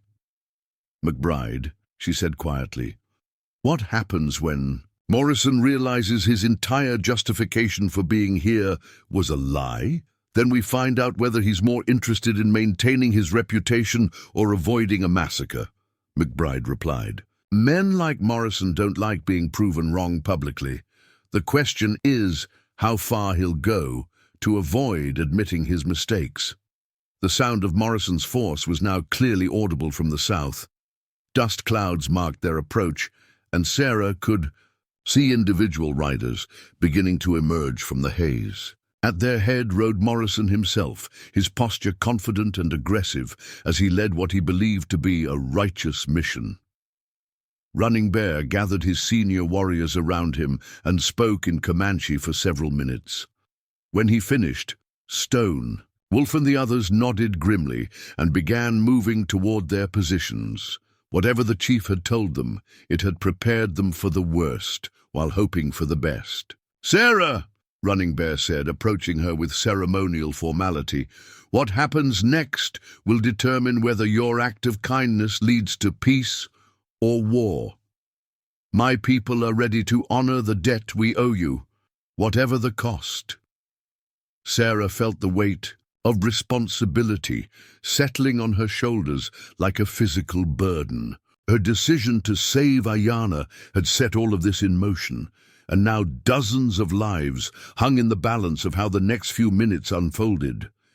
Henderson deployed his soldiers in a line between the approaching militia force and the Comanche camp, with his cannon positioned to command the field. It was a textbook defensive formation, but Sarah knew that military tactics would matter less than psychology in what was about to unfold. Morrison's force crested the final hill and came into full view of the gathered assembly. Sarah could see the moment when Morrison realized that the situation was not what he had expected. His confident posture shifted to confusion, then anger, as he took in the scene before him. Instead of finding Sarah held captive by hostile Indians, he saw her standing freely among military officers, territorial officials, and Comanche leaders engaged in what appeared to be peaceful negotiations. His entire justification for the expedition, and for the dangerous rhetoric he'd used to recruit 40 armed men, was revealed as false in the most public way possible. Morrison raised his hand to halt his force about 100 yards away, close enough for conversation, but far enough to avoid immediate conflict. Sarah could see him conferring with his lieutenants, probably trying to decide how to proceed when the fundamental premise of their mission had been exposed as a lie. Finally, Morrison rode forward alone, his face flushed with anger and embarrassment. When he spoke, his voice carried clearly across the prairie wind. "Sarah Mitchell, what in hell is going on here? We came to rescue you from Indian captivity, and I find you socializing with the enemy like they're invited guests." Sarah stepped forward, positioning herself where both forces could see and hear her clearly. This was her moment to either defuse the situation or watch it explode into violence. "Jake Morrison," she called back, her voice steady despite the fear churning in her stomach. "I haven't needed rescuing from anyone. I've been conducting my own affairs on my own property without interference from hostile forces." "Don't lie to protect them," Morrison shouted. "These savages have obviously coerced you into saying that. No white woman in her right mind would willingly associate with Comanche murderers." The insult sparked immediate reaction from the Comanche warriors, but Running Bear raised his hand and spoke sharply in their language. His authority held them in place, but Sarah could see the tension in their postures. They would not tolerate many more provocations. Henderson rode forward to position himself between Morrison and the main groups. "Mr. Morrison, I'm Captain Henderson, United States Cavalry. I've conducted a thorough investigation of the situation here, and I can confirm that Miss Mitchell is free and unharmed. There's no evidence of coercion or hostile activity." Morrison's face grew even redder. "Captain, you've been deceived by Indian trickery. They're masters of deception, and they've obviously fooled you into believing their lies." "I've examined their camp personally," Henderson replied firmly. "These people are not equipped for war, and their behavior has been entirely peaceful. Your intelligence appears to have been inaccurate." The word inaccurate, hung in the air like an accusation. Morrison had staked his reputation on the truth of his claims, and now a military officer was publicly contradicting him. For a man whose authority depended on being seen as an Indian fighter and protector of white settlers, the humiliation was unbearable. "You've all been fooled," Morrison declared, his voice rising to a shout. "This is exactly what these devils want, to make us let our guard down so they can strike when we're not expecting it." McBride rode forward to join Henderson. "Mr. Morrison, I'm Thomas McBride, Territorial Trading Commissioner. I can personally vouch for the peaceful intentions of Chief Running Bear's people. They're here at my invitation for official territorial business." Morrison stared at McBride with undisguised hatred. "So you're the one behind this. I should have known. You traders would sell your own mothers to the Indians if the price was right." "I'm conducting legitimate territorial policy," McBride replied calmly. "Policy that prioritizes peaceful resolution of conflicts over unnecessary violence." Peaceful resolution. Morrison's laugh was harsh and bitter. "There's only one kind of peace these savages understand, and that's the peace of the grave. You've been living in fantasy if you think they can be trusted." Sarah realized that Morrison was beyond rational argument. His worldview required the Comanche to be irredeemably hostile, because that hostility justified his own actions and identity. Evidence to the contrary wasn't enlightening to him, it was threatening. Running Bear seemed to reach the same conclusion.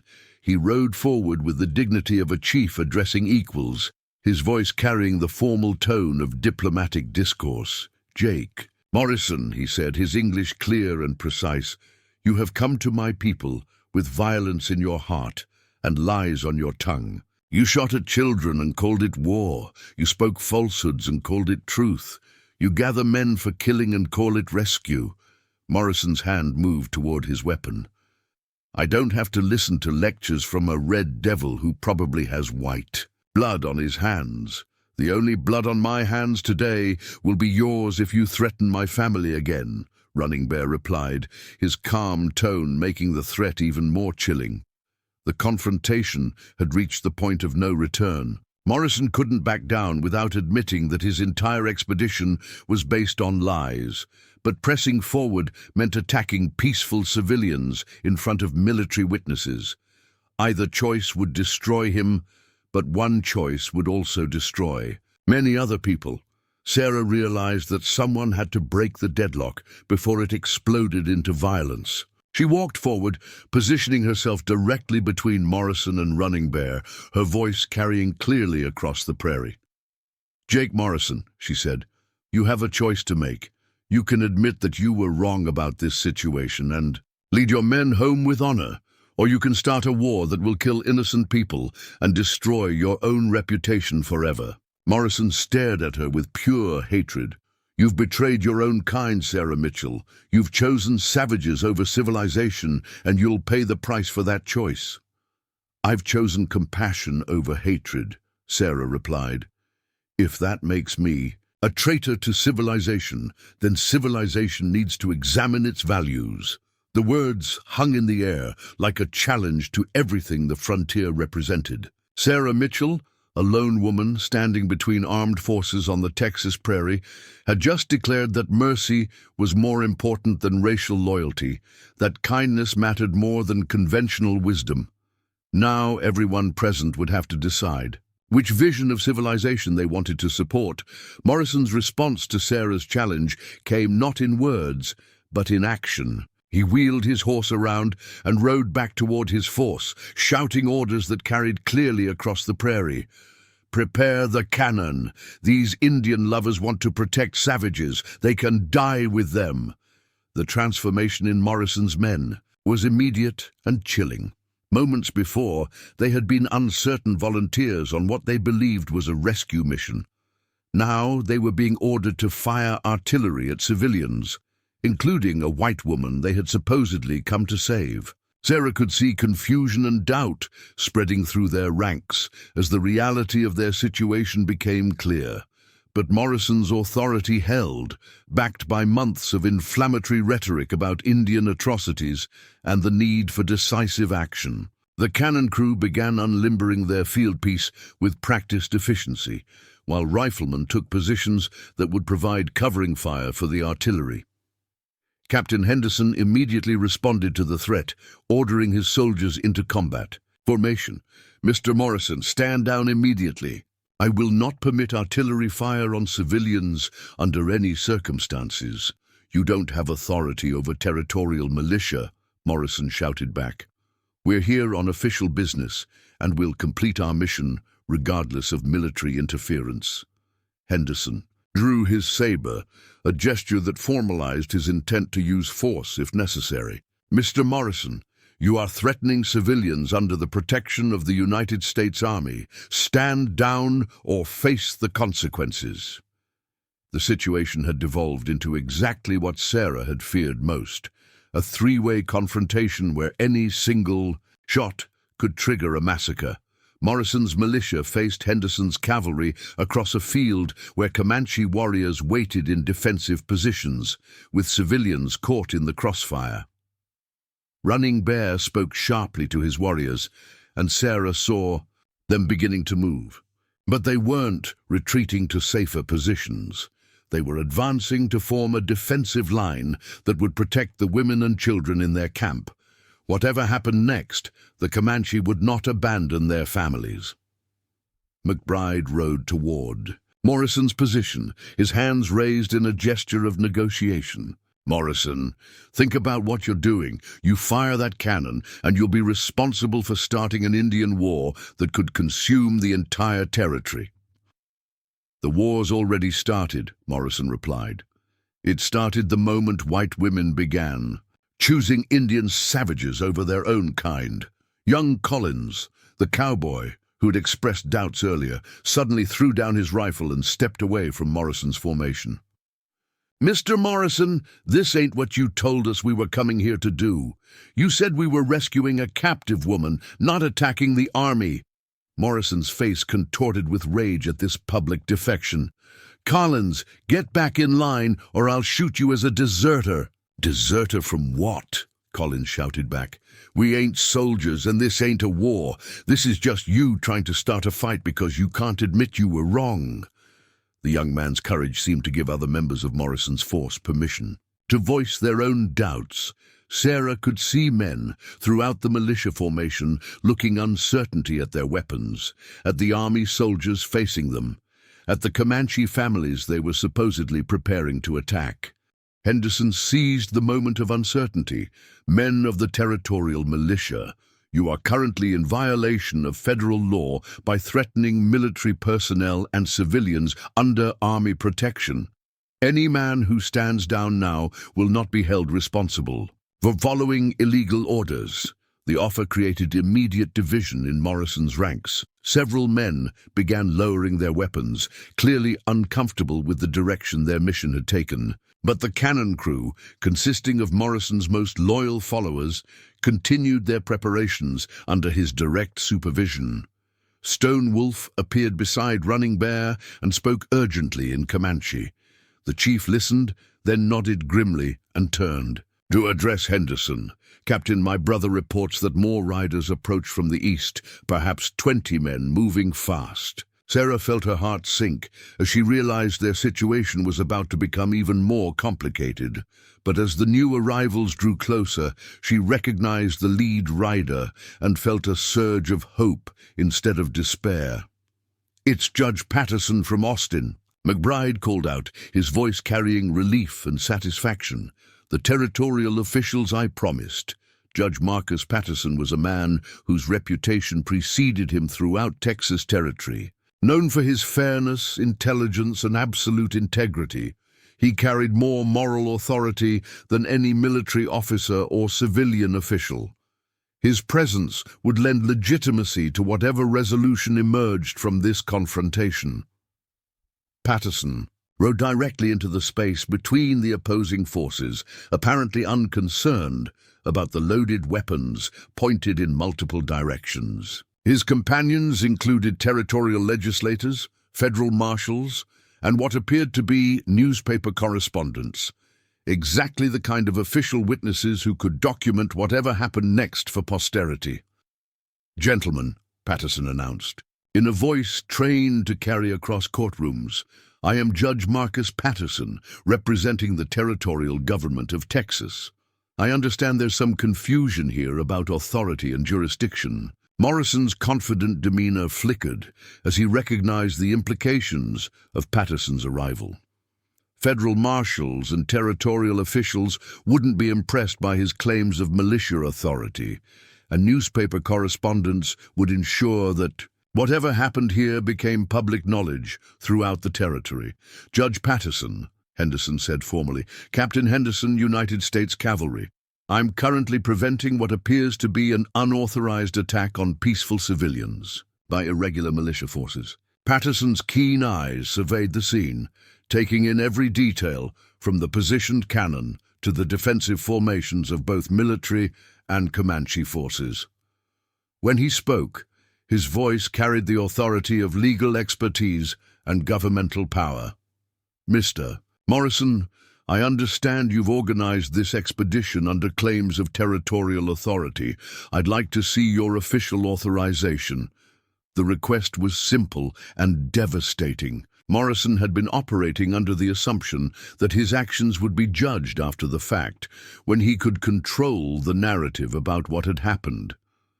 The presence of official witnesses demanding documentation in real time destroyed that strategy completely. "Judge, the situation here doesn't require paperwork," Morrison attempted. "We're dealing with hostile Indians who've taken a white woman captive. I see Miss Mitchell standing freely among military officers and territorial officials," Patterson replied dryly. "She appears remarkably uncaptive for someone who supposedly needed rescue." Sarah stepped forward, recognizing her opportunity to address the highest legal authority in the territory. "Your Honor, I want to state clearly, and for the record, that I have not been held captive by anyone. I have been conducting my own affairs on my own property in cooperation with peaceful Comanche representatives." Patterson nodded and gestured to one of his companions, who began writing rapidly in a leather-bound notebook. "Miss Mitchell, have you been coerced or threatened into making this statement?" "No, Your Honor. I'm speaking freely and truthfully." "And, Chief Running Bear," Patterson continued, turning to address the Comanche leader directly, "what brings your people to this location?" Running Bear responded with the formal dignity Sarah had come to expect from him.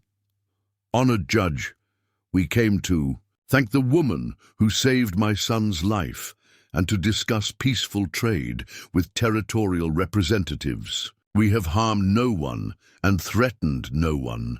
Patterson's companion continued taking notes, creating an official record that would be difficult for anyone to dispute later. The presence of legal documentation was clearly making Morrison's supporters increasingly uncomfortable. One of the federal marshals accompanying Patterson rode forward and addressed Morrison directly. "Sir, I'm Deputy Marshal Williams. I need to inform you that threatening federal officials and military personnel is a serious crime. I strongly advise you to order your men to stand down." Morrison found himself trapped between impossible choices. Standing down would mean admitting that his entire expedition was based on false premises, destroying his reputation and authority.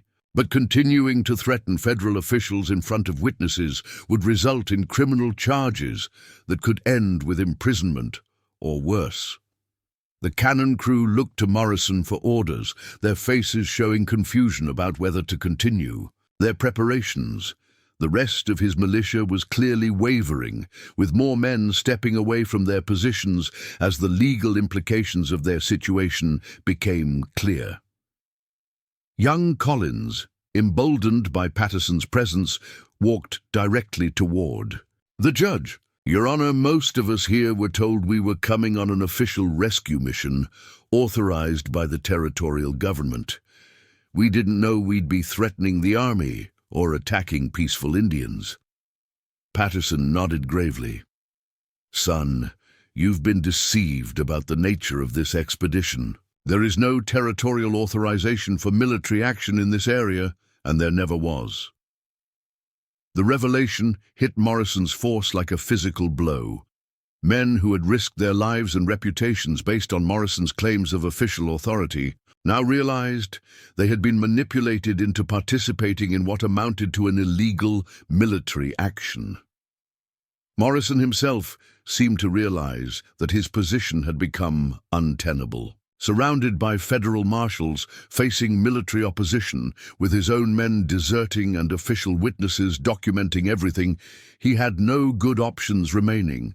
But rather than accept defeat gracefully, Morrison chose to double down on his hatred. Judge Patterson, you're all being fooled by Indian deception. These savages are planning to massacre every white family in the territory, and you're helping them do it.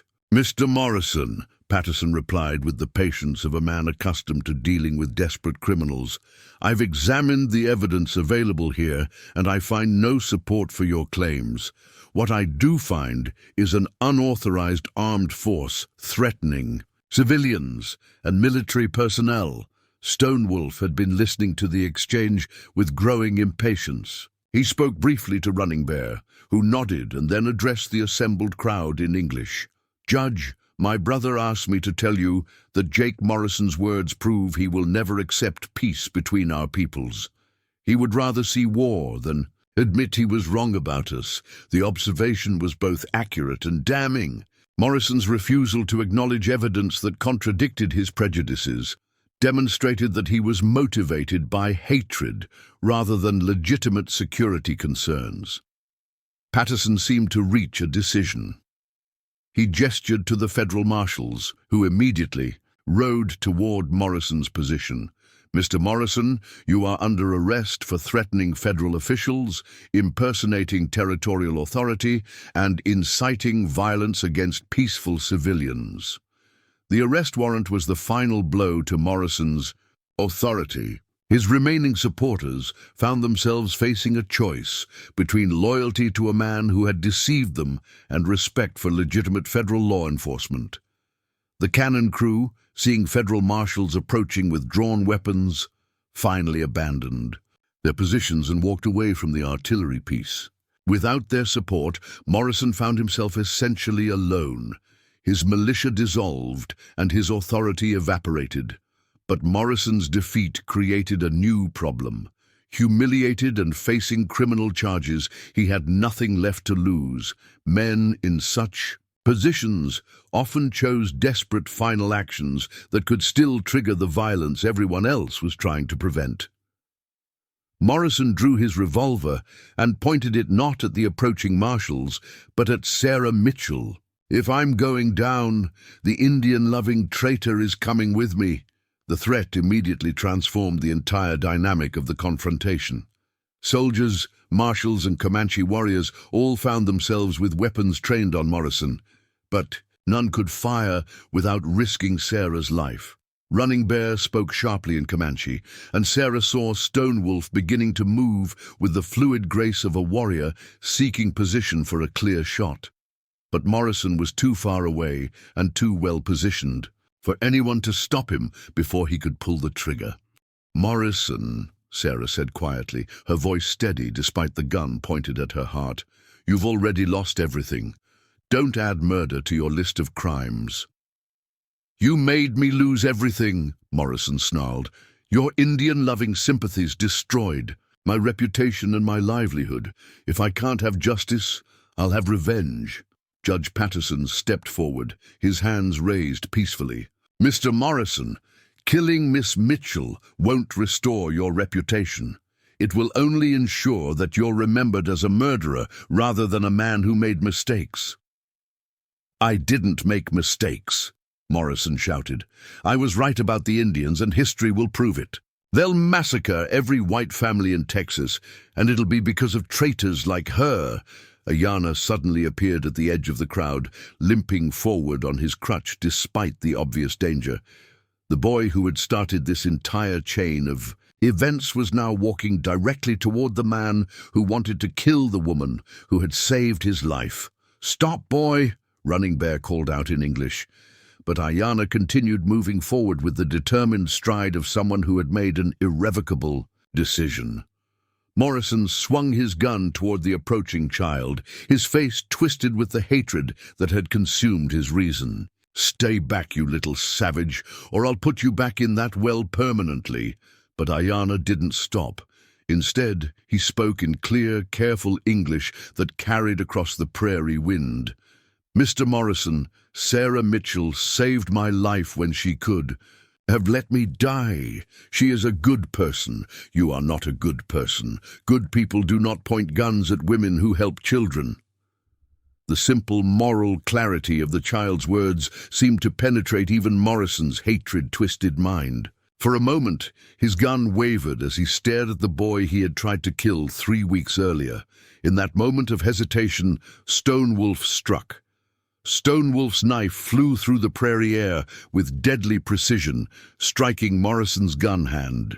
Just as his finger began to squeeze the trigger, the revolver discharged harmlessly into the ground as Morrison screamed and clutched his wounded wrist, blood streaming between his fingers. Federal marshals immediately swarmed Morrison's position, disarming and restraining him, while Deputy Marshal Williams applied a tourniquet to prevent excessive blood loss. The man who had terrorized the frontier with his hatred was now just another criminal in custody, his power broken and his threats neutralized. Sarah sank to her knees as the adrenaline of facing death drained from her system. Ayana hobbled over. To her, his young face etched with concern as he helped steady her with his small hands. "Are you hurt, Sarah?" he asked in his careful English. "No, child. Thanks to you and Stonewolf, I'm perfectly fine." Sarah looked up at the Comanche warrior, who had saved her life. "Thank you."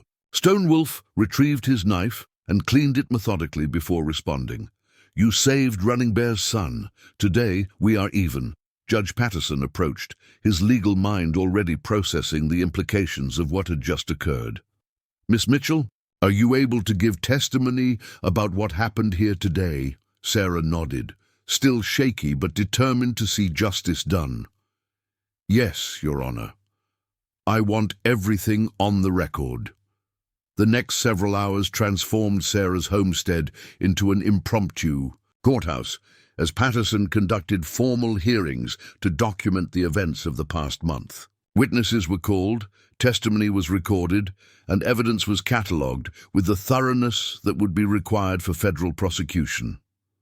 Morrison, his hand bandaged and his spirit broken, was charged with multiple federal crimes, including impersonating territorial authority, threatening federal officials, assault with a deadly weapon, and inciting violence against peaceful civilians. The charges carried potential sentences that would keep him imprisoned for decades. Most of his militia members were released after giving testimony that confirmed they had been deceived about the nature of their mission. Young Collins and several others volunteered to testify against Morrison at his eventual trial, ensuring that his crimes would be fully documented in federal court. Captain Henderson provided military testimony that officially designated Running Bear's band as peaceful and non-hostile, establishing a legal precedent that would protect them from future unauthorized attacks. His report would become part of territorial policy regarding relations with Comanche tribes. But perhaps most significantly, Judge Patterson announced that the territorial government would be implementing new policies based on what had been demonstrated. At Sarah's homestead, the successful cooperation between whites and Indians would serve as a model for future interactions throughout Texas. "What we've witnessed here," Patterson declared as the official proceedings concluded, "proves that peaceful coexistence between different peoples is not only possible, but beneficial for everyone involved. The territorial government intends to make this approach the cornerstone of our Indian policy going forward." McBride stepped forward with a leather portfolio containing documents he'd been waiting for the right moment to present. "Your Honor, I have here signed agreements for trading partnerships between territorial merchants and Comanche bands, contingent on the establishment of peaceful relations. Chief Running Bear has indicated his people's willingness to participate. Running Bear nodded formally. My people wish to trade in peace rather than fight in war. We offer buffalo hides, horses, and safe passage through our lands in exchange for metal tools, cloth, and fair treatment under your laws. The agreements Patterson signed that afternoon would reshape the economic and political landscape of Texas for generations to come. Instead of constant warfare draining resources and lives, cooperative trade would bring prosperity to both white settlers and Indian tribes. As the sun began to set over the prairie, the various groups prepared to depart. Federal marshals loaded Morrison into a prison wagon for transport to Austin, where he would await trial. Judge Patterson and his officials gathered their documentation for the journey back to the territorial capital. Captain Henderson's cavalry would escort the federal party partway before returning to Fort Davis with orders to implement the new peaceful policies. The era of automatic military response to Indian presence was officially ending. Running Bear's people began breaking camp for their return journey north, but not before a final ceremony that surprised everyone present. Crow Feather approached. Sarah carrying an ornate ceremonial dress made from the finest buckskin and decorated with intricate beadwork. Through Running Bear's translation, the medicine man explained that the dress was a gift of the highest honor, worn only by women who had performed acts of extraordinary courage and compassion. By accepting it, Sarah would become an honorary member of the Pennateca Comanche band, with all the rights and protections that entailed. Sarah accepted the gift with tears in her eyes, understanding that she was receiving more than clothing. She was being welcomed into a family that would consider her one of their own for the rest of her life. Ayana, now walking confidently with only a slight limp remaining from his injury, presented Sarah with his own gift, a small carved wooden horse that he had made during his recovery in her cabin. "So you remember me," he said shyly. "I could never forget you," Sarah replied, kneeling to embrace the boy who had changed her life. "You're the bravest child I've ever known." Running Bear approached for his own farewell, his dignified bearing, unchanged despite everything they had all endured together. "Sarah Mitchell," he said formally, "you have given my people a great gift, not just the life of my son, but the possibility of peace between our peoples. How can such a debt be repaid? By raising Ayana to be the kind of man who would help others the way you all helped me," Sarah replied. "By teaching your people that not all whites are enemies. By remembering that compassion is stronger than hatred." Running Bear nodded solemnly. "These lessons will be remembered in the stories our children tell their children. Your name will live in Comanche memory as long as our people exist." As the Comanche rode north toward their winter camps, Stone Wolf paused beside Sarah's porch. In his improving English, he said something that would stay with her forever. "You are a small woman who became a big warrior, not with weapons but with heart. This is true strength." McBride remained behind with his trading party to finalize the commercial agreements that would implement the new peaceful policies. As they worked by lamplight in Sarah's cabin, he shared his vision of what the territory could become. "Within 5 years, we'll have established trading posts throughout Comanche territory," he explained. "Instead of military forts designed for war, we'll have commercial centers designed for cooperation. The economic benefits will make peace more profitable than warfare for everyone involved." Sarah listened to his plans with fascination and hope, but she also understood that the success of these grand schemes would depend on countless individual acts of courage and compassion by ordinary people making difficult choices. The next morning brought a steady stream of visitors as news of the confrontation spread throughout the territory. Some came to congratulate Sarah on her stand for peace, others to criticize her for betraying white solidarity. But the official backing of the territorial government gave her position legitimacy that her critics couldn't easily dismiss. Martha Henley arrived from Cedar Falls with news that the town was split in its reaction to Morrison's arrest. His hardcore supporters claimed he was being persecuted for defending white interests, but most citizens were embarrassed by his violent extremism and grateful that bloodshed had been avoided. "The preacher's been saying that what you did shows the true Christian spirit," Martha reported. "Loving your enemies, showing mercy to those in need, choosing peace over violence. He's using your story as an example in his sermons." Over the following weeks, Sarah discovered that her homestead had become a symbol of the new territorial policies. Dignitaries, journalists, and curious settlers made pilgrimages to see the place where white Indian cooperation had triumphed over hatred and violence. She used the attention to advocate for the expansion of peaceful policies throughout the territory. Her speeches, widely reported in territorial newspapers, combined practical arguments about the economic benefits of peace with moral arguments about the Christian duty to show compassion to all people. The well where she had first found Ayana became a particular focus of symbolic attention. Visitors would peer into its depths and marvel at how one moment of human decency in that dark space had changed the course of history for an entire territory. But Sarah's greatest satisfaction came from the letters she began receiving from other parts of Texas, and eventually from territories throughout the American West. People wrote to tell her about their own efforts to build bridges between white and Indian communities, inspired by her example to choose cooperation over conflict. A year later, Sarah stood once again beside her well, but this time she wasn't alone. Ayana had returned with his family for the first annual treaty celebration that commemorated the peaceful resolution of what historians were already calling the Mitchell crisis. The boy had grown taller and stronger, his broken leg completely healed, and his English remarkably improved. He had become something of a celebrity among his people as the child whose rescue had led to historic peace agreements. "Sarah," he said, using the perfect pronunciation he had practiced all year, "my father says I should ask you something important."